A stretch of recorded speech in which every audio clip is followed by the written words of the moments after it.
Bonjour à tous, direction Vincennes ce vendredi pour une nouvelle émission Quintet Flash et c'est en nocturne. Dans ce Quintet Plus, le prix Syrah, ils sont 15 au départ, ils vont évoluer sur la distance de 2700 mètres, c'est le parcours classique de la grande piste. On a affaire à des chevaux âgés de 7 à 10 ans qu'on connaît bien quand même à ce niveau de la compétition. On peut d'ores et déjà s'appuyer sur des bases quand même assez solides avant le coup, mais on va voir tout ça avec mon analyse.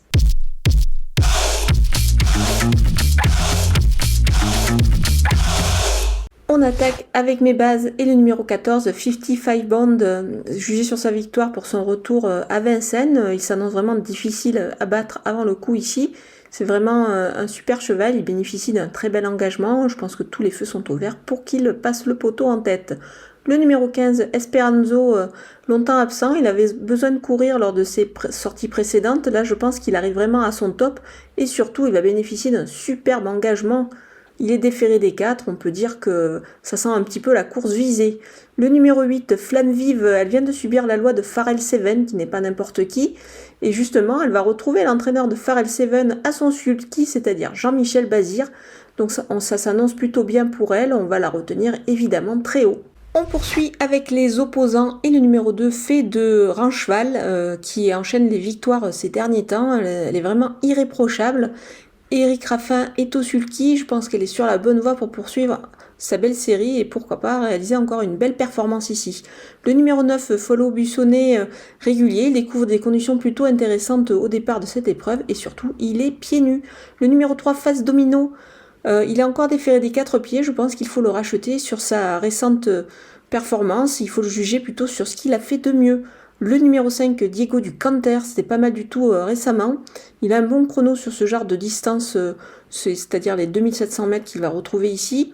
Et il retrouve également Mathieu Abrivard qui s'entend bien avec lui. Mon coup de poker, c'est le numéro 10, Émeraude de B. Elle vient de décevoir, certes, mais elle est efferée et surtout elle était drivée par son entraîneur. Cette fois, elle sera beaucoup mieux, elle est pieds nus et Franck Nivard est au sulky. Donc on peut dire qu'elle a bien préparé cette épreuve, on peut lui faire confiance. On poursuit avec les outsiders et le numéro 6, Flower by Magalou. Elles viennent de bien courir dans un lot plutôt correct. Certes, c'était corde à droite, mais on l'a déjà vu bien faire à Vincennes. C'est pour cette raison qu'on va quand même la surveiller ici. Le numéro 4, Éternel Delot, il reste sur des tentatives qui sont plutôt intéressantes. Il est déchaussé comme d'habitude, donc on va s'en méfier quand même dans cette épreuve. Le numéro 7, Dreamlong, quand il est déféré des antérieurs, c'est pas mal. Donc attention à lui, on ne va pas le négliger pour avoir pourquoi pas une petite cote à la clé. On termine avec les délaissés et le numéro 13, Donust Deladou. Il reste sur des contre-performances.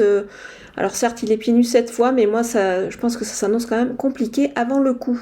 Le numéro 11, Diablo d'Air Frais, il doit rassurer. L'engagement est certes pas mal, mais ça me paraît quand même compliqué ici. Le numéro 12, Elvis Devron, on peut le préférer sous la selle, il risque d'avoir besoin d'une course également. Le numéro 1, Dolce Deban, elle doit rassurer surtout qu'elle va bénéficier d'un engagement peut-être plus intéressant dans quelques jours, donc c'est pour cette raison que je préfère m'en passer ici. Voilà, on a passé en revue tous les partants de ce Quintet Plus de Vincennes, je vous laisse avec ma sélection et mes conseils de jeu.